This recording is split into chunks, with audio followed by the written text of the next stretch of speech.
السلام علیکم ورحمۃ اللہ وبرکاتہ۔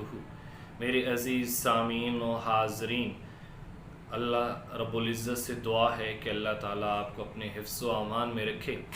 آج میں ایک نئی اخلاقی کہانی اور اپنے کردار سازی کو درست کرنے کے لیے ایک نئی کہانی کے ساتھ آپ کے ساتھ حاضر ہوا ہوں۔ یہ کہانی کہیں نہ کہیں آپ نے سنی ہوگی اور بچوں کے ذہن میں کہیں نہ کہیں کچھ الفاظ موجود ہوں گے۔ اس کہانی کا عنوان ہے ہاتھی اور ابابیل۔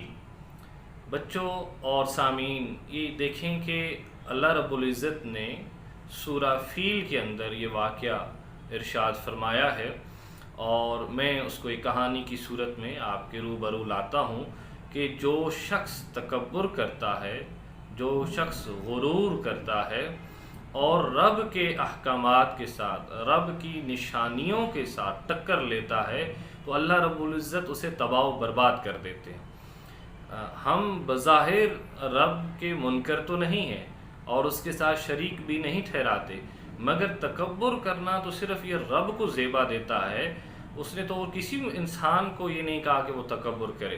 تو اس لیے ہمیں یہ سوچنا چاہیے کہ اگر ہم تکبر کرتے ہیں تو ہم نہ چاہتے ہوئے بھی اللہ کی صفات کو اپنے اندر ڈالنے کی کوشش کر رہے ہیں کہ ہم بھی تکبر کر سکتے ہیں۔ تو ایسا نہیں ہے، بلکہ اگر ہم ایسا کریں گے تو نہ چاہتے ہوئے بھی ہم شرک کے منکر ہوں گے۔ اس لیے ہمیں ہر قسم کی تکبرانہ کاوش اور کوشش سے دور رہنا چاہیے۔ تو یہ کہانی ہے ہاتھی اور ابابیل۔ حضرت عبد المطلب کو اپنے پیارے بیٹے عبداللہ کی وفات کا غم ابھی بالکل ہلکا نہیں ہوا تھا کہ یمن کے عیسائی حاکم ابرہ نے مکہ مکرمہ پر چڑھائی کر دی، جنگ کے لیے چل پڑا۔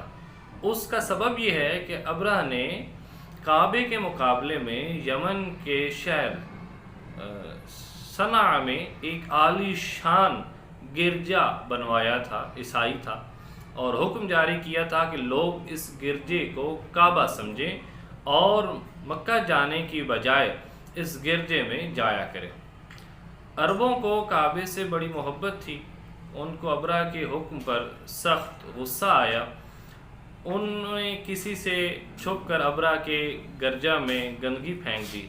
ابرہ کو پتہ چلا تو اس نے ایک زبردست فوج کے ساتھ مکہ پر چڑھائی کر دی تاکہ کعبے کو گرا کر اپنے گرجے کا بدلہ لے، اس کی گندگی کا بدلہ لے۔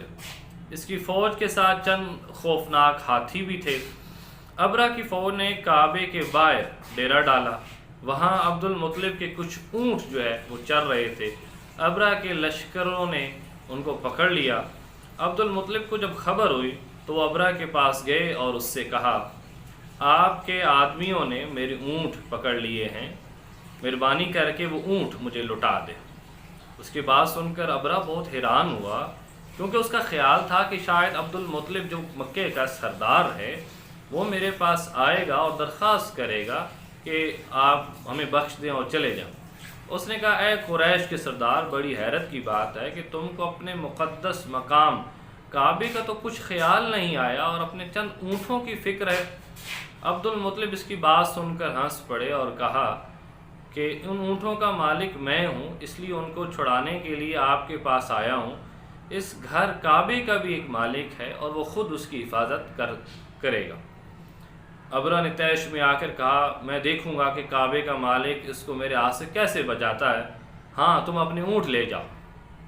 اس سوال و جواب کے بعد عبد المطلب واپس آ گئے۔ عبد المطلب کے واپس آنے کے بعد ابرہ نے فوج کو تیاری کا حکم دیا اور مکے پر حملہ کرنے کے لیے آگے بڑھے۔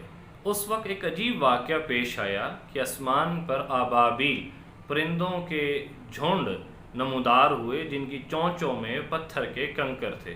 انہوں نے یہ کنکر ابرہ کے لشکر پر برسانے شروع کر دیے۔ جس پر بھی یہ کنکر پڑتے تھے اس کا جسم فوراً چیچک کے دانوں سے گل سڑ جاتا تھا۔ اس طرح ابرہ اور اس کی فوج اور ہاتھی سب کے سب بری طرح ہلاک ہو گئے اور ان کی لاشیں کھائے ہوئے بھوسے کی مانند پڑی رہ گئیں۔ اس کے بعد سیلاب آیا اور سب کی لاشوں کو سمندر میں بہا لے گیا۔ یوں اللہ تعالیٰ نے اپنے گھر کو خود ہی بچا لیا اور اپنی طاقت کا انوکھا اور ایک غیر یقینی واقعہ جو ہے وہ پیش کیا اپنی قدرت کاملہ کا۔ یہ واقعہ 571 عیسوی کا ہے۔ قرآن پاک کی سورہ فیل کے اندر یہ واقعہ موجود ہے، اور اس کو عرب کے ہاں اصحاب فیل یا عام الفیل کے نام سے بھی جانا جاتا ہے۔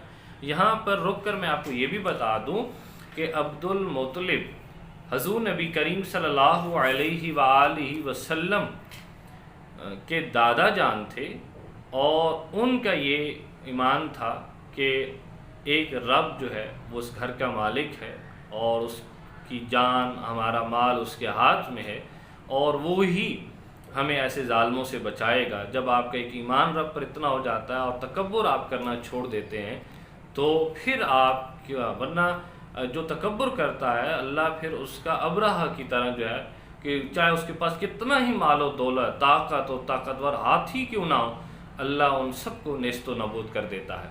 میں اللہ تعالی سے دعا گو ہوں کہ آپ اور مجھے ہم سب کو اس غلیظہ اور ناپاک اخلاق کے جو تکبر ہے اس سے بچائے۔ فی امان اللہ، اللہ حافظ۔